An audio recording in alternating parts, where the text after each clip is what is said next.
Hagia Sophia. Its name means sacred wisdom. For 1,000 years, it has watched empires rise and fall from the same hill in Istanbul. Earthquakes shook it, armies surrounded it, religions fought over it. It's still here.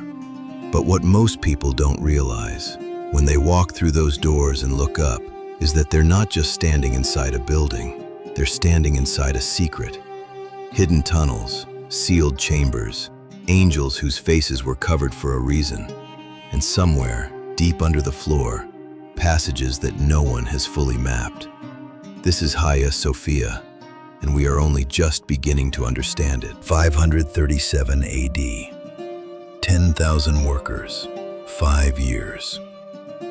When Emperor Justinian walked inside for the first time, he looked up at the dome, the largest in the world, and reportedly said, "Solomon, I have surpassed you."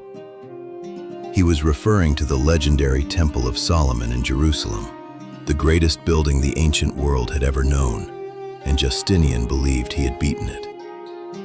For nearly 1,000 years, no one would build anything larger. But here's what the history books leave out. This is actually the third Hagia Sophia. 2 earlier churches stood on this exact spot. Both were destroyed, by fire, by riots, by time. The building you see today is what rose from those ashes in 537. And 21 years after it opened, the dome partially collapsed. It was rebuilt, and it has never fallen since. The real engineering story is far stranger than any legend. For decades, there were rumors. Locals, historians, urban explorers, all spoke of tunnels beneath Hagia Sophia, passages that ran deep under the city, connecting to cisterns, to hidden rooms, to places that had no official record. In 1998, researchers entered those tunnels for the first time and documented what they found. The rumors were true. The tunnels are real. Some sections are so narrow you have to crawl. Others open into larger chambers, rooms used for secret correspondence, spaces whose exact purpose is still debated. There are burial sites down there whose occupants remain unidentified. 30 to 40 meters underground, the passages keep going.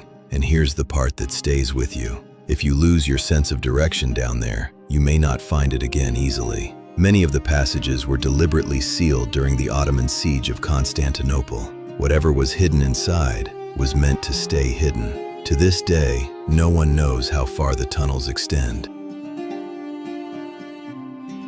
Dan Brown put it this way in his novel Inferno: "Find the treacherous Doge of Venice, he who beheaded the horses." That line is not pure fiction.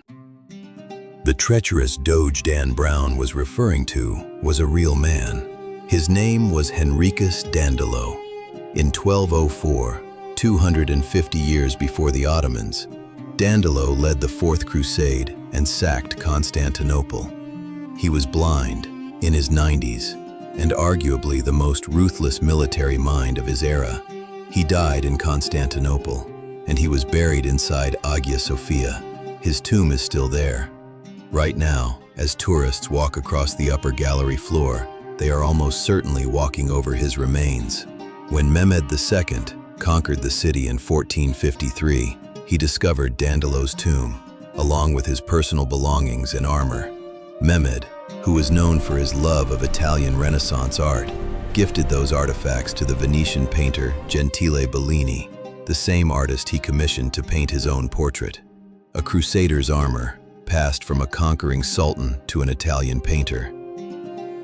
History is strange.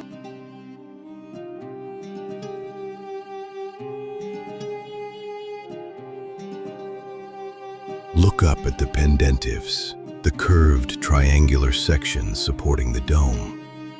There are faces there, 6 winged figures frozen in gold. These are seraphim, the guardians of heaven in Christian theology. Their faces were covered with metal masks during the Ottoman period. The last people to see those faces uncovered were Sultan Abdulmecid and his Swiss architect Gaspare Fossati during a restoration in the 19th century. What they described was unsettling. The expression on the seraphim's face is not peaceful. It is not serene, and no matter where you stand in the room, it appears to be looking directly at you. The 17th century Ottoman traveler Evliya Çelebi wrote that in his time, many of the mosaics were still uncovered. He described visitors biting their fingers in astonishment at what they saw. Now look at the marble railing in the upper gallery. There is something scratched into the stone. For centuries, it was assumed to be a crack in the marble. It isn't. It reads, Halfdan was here. Old Norse, Viking script.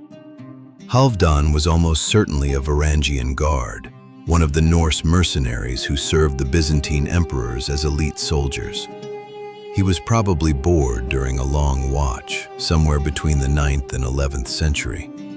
He pulled out his blade, and he carved his name into one of the holiest buildings in the Christian world. A Viking, in Hagia Sophia, leaving graffiti. History doesn't always look the way we imagine it. Hagia Sophia was never just a place of worship. It was a treasury of secrets. The floor plan is square. In sacred architecture, the square represents the earth, the physical world. The dome above represents the heavens. To stand inside is to stand at the axis between the two. In the mosaics, holy figures are shown standing on square platforms, feet on the earth, head toward the sky. Look carefully at certain walls and you'll find the trident of Poseidon carved into the stone, placed there, historians believe, as protection against earthquakes. The builders of this Christian cathedral hadn't fully left their pagan past behind. There is also a depiction of the Holy Grail inside. Some scholars believe this is symbolic. Others have suggested something far more literal, that Hagia Sophia itself is meant to represent the Grail.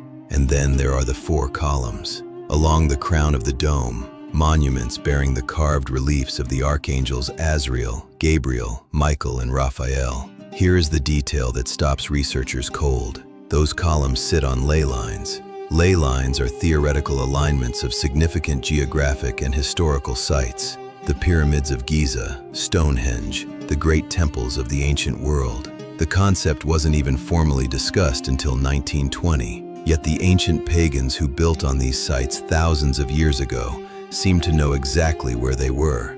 How? Every famous building attracts myths. Hagia Sophia has more than most. The doors were not built from the wood of Noah's Ark. The timber used was oak, sourced from North Africa, documented in Byzantine records. The doors don't lead to different rooms every time you count them. Every entrance has been cataloged in precise architectural detail and is regularly maintained.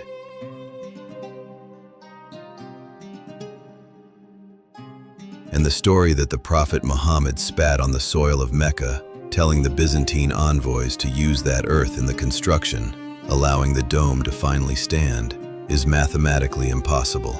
The dome was completed and then partially rebuilt in 558 AD. Muhammad was not born until around 570 AD. The dome was completed and then partially rebuilt in 558 AD. Muhammad was not born until around 570 AD. These stories spread because people wanted them to be true, because a building this extraordinary invites extraordinary explanations. But the real history, the tunnels, the Viking, the buried Doge, the angels whose faces no living person has seen in over a century, is already extraordinary enough.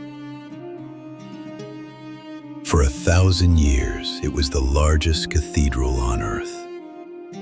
For 500 years, it was the most important mosque in the Ottoman Empire.